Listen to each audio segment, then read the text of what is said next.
When the day begins, there is always lots of work to do. Orders to fill, production quotas to meet, and those ever-present deadlines to hit. After all, time is money, and someone is always watching the bottom line. But if we rush and aren't careful, we could very well cause an accident, damage valuable property, even suffer a serious injury. Sure, we've got to get the job done, but the real bottom line is doing the job safely. That's where the phrase safety first comes in.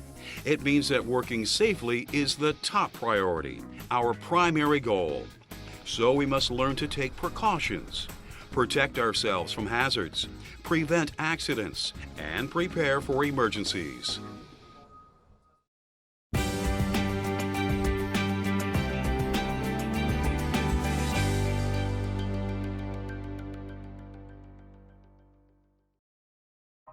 Before you begin a task, you have to be mentally prepared to work safely, no matter how simple or routine the job may seem.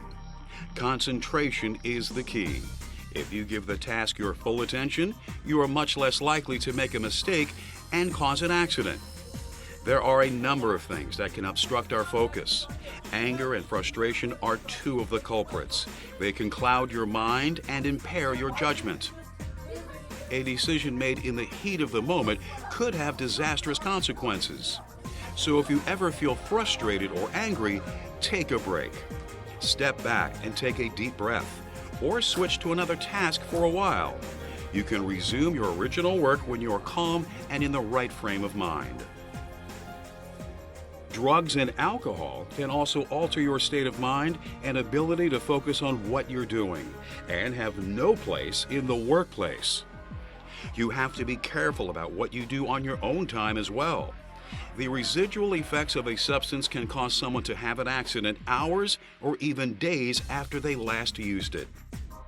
If you drink, do it in moderation and don't drive. Make sure the effects of any alcohol you have had are long gone before you start to work. Know your company's drug and alcohol policy and follow it. Inform your supervisor immediately if you suspect a coworker is under the influence. And never operate equipment if you are taking medication that could negatively affect your performance. You need to keep your mind clear at all times. Concentrate and be aware of everything that goes on around you. Then you'll be mentally prepared to work safely.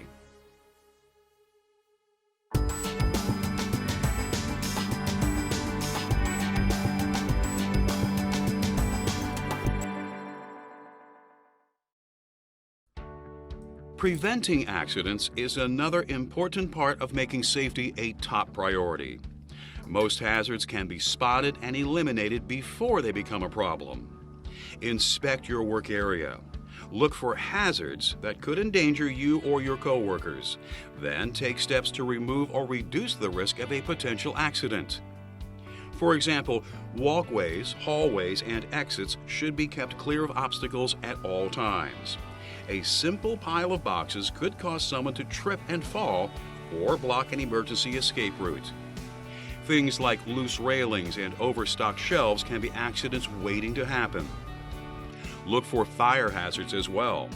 Sparks from machinery, damaged electrical cords, even piles of cardboard or paper can all be a source of ignition. Correct situations like these as soon as possible.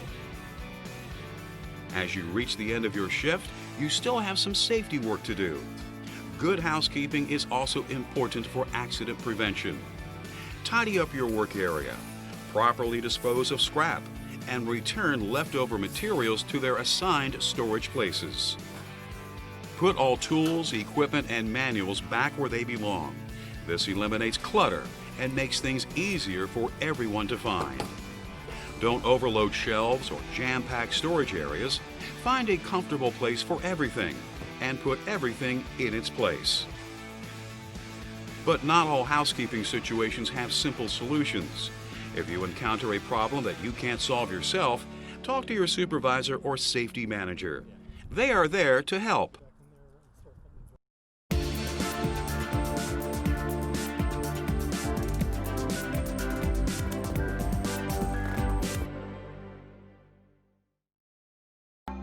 Looking for potential problems and reducing risks can help us to prevent accidents. But sometimes the possibility of a problem occurring can't be avoided. So gloves, safety shoes, and other personal protective equipment are often necessary to help guard against injury. Let's start at ground level and work our way up. Foot protection. Usually safety shoes is needed in many work environments. Most safety shoes have soles that are designed for safe traction on specific surfaces, such as oily or wet flooring. Many shoes have steel toes as well. You need to choose the best shoes for the job you do and wear them. Gloves can improve your grip and protect your hands from potential hazards such as splinters, sharp edges, and chemicals as well. They are made from many types of material, including cloth, leather, metal mesh, rubber, and plastic. Each protects you from different things, so make sure you know which type is right for the job that you're doing. Sometimes eye protection may seem bulky and unnecessary, but remember, eye injuries can be nasty, far more uncomfortable than safety eyewear itself. Safety glasses and goggles protect against a variety of hazards. In certain situations, you may also need to add a face shield or use a welder's helmet. Ask your supervisor about the type of protection you'll need for your job. Hearing protection can often eliminate the harmful effects of hazardous noise. Earplugs, canal caps, and ear muffs all provide different degrees of protection. If necessary, you can use both plugs and muffs in extremely noisy situations. When harmful dust, fumes, and vapors make the air dangerous to breathe, respiratory protection is what is needed. Respiratory hazards can do serious damage to your lungs. Fortunately, there are a number of types of protection that can help. Filter masks, chemical cartridge respirators, and supplied air respirators each protect you from different types and degrees of hazards. So you should first determine what kind of protection you need for your work environment. OSHA has established assigned protection factors for different types of respirators, which can help you find the appropriate respirator for your job. When you select your respirator, make sure that it's undamaged. If you are unfamiliar with the equipment, it's a good idea to practice using it before going into your work area. For most respirators, you will also need to undergo a fit test to make sure they are sealing tightly to your face. Protective clothing is something else you may need to use to stay safe. Aprons and full body suits can defend against flying particles and contact with hazardous materials. And a good, strong hard hat is essential around overhead hazards. Keep in mind, most tasks have multiple hazards, so combine the safety gear you use for complete protection. Talk to your supervisor or safety manager if you have any questions about the PPE that's right for you.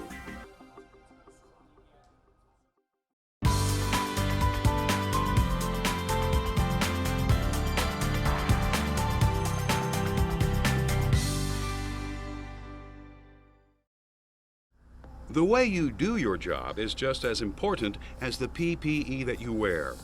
Careless habits can have devastating consequences.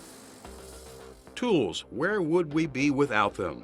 But use a tool incorrectly and somebody could get hurt. So you need to adhere to some good tool rules. Always use the right tool for the job. Check that all tools you use are clean and undamaged. And make sure you know how to properly use the tools that you work with. Power tools and other electrical equipment require special considerations. Inspect all power cords. A damaged wire is both a shock hazard and a fire risk. Too many plugs in one outlet can overload the circuit, blow out a fuse, or even start a fire. So don't create an octopus. Remember to unplug or lock out electrical equipment before attempting repairs. If you don't, you may get a shocking reminder. When you're working near machines with moving parts, make sure appropriate machine guards are in place. Remove loose clothing and jewelry that could get caught in the equipment as well. If your job takes you into a warehouse, Be careful how you handle the materials that you're working with. Use a cart or dolly, or get help if you have to move a heavy or unwieldy object. Only use powered equipment such as a forklift if you are trained and certified on it. Consult the operating manual if you have any questions. Plan your route. Take your time and always be aware of what is going on around you. But safe work practices go beyond how we use tools and equipment. We need to be careful how we use our bodies as well. Each job makes a different set of physical demands. Knowing how your body works can help you avoid ergonomic injuries. First, keep your body in neutral positions as much as possible. Select tools that are ergonomically friendly and whose weight, size, and shape make them easy to use.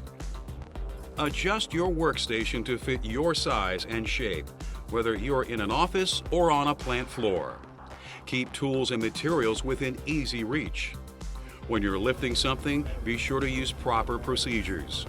Bend at the knees, keep your back straight, and lift with your legs, smoothly, not suddenly. If you are ever unsure about how to use a piece of equipment or perform a task, talk to your supervisor.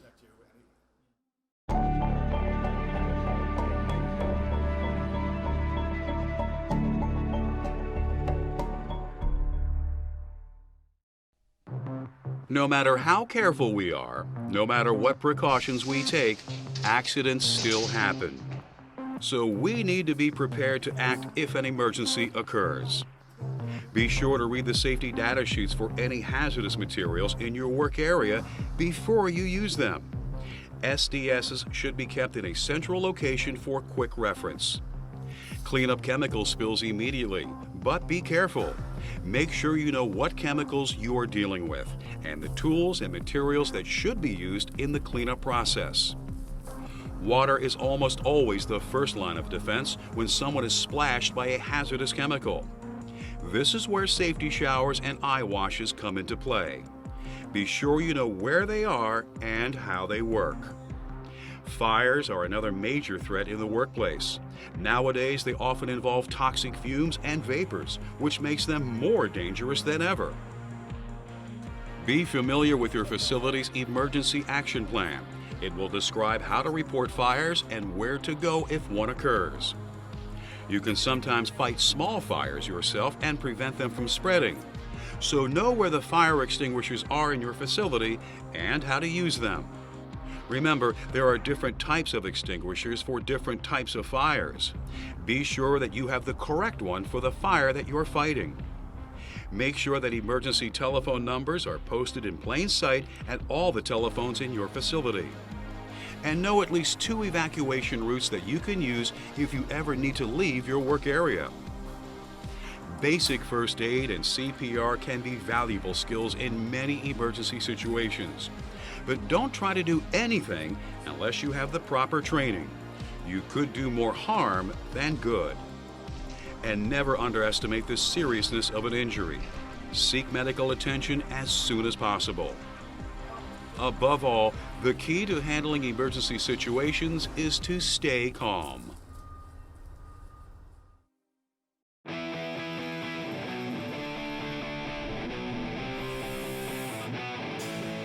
That brings us to the end of our orientation to safety. Let's review. Mental preparation is important. Concentrate, stay alert, and be aware. Your first focus should be on accident prevention. Look out for hazards and remove them. Always use the correct PPE for the job that you're doing. Follow safe work practices. Use proper procedures and eliminate careless habits. And remember to prepare yourself for emergencies. If you and your coworkers work together as a team and play by the rules, safety can always be the top priority.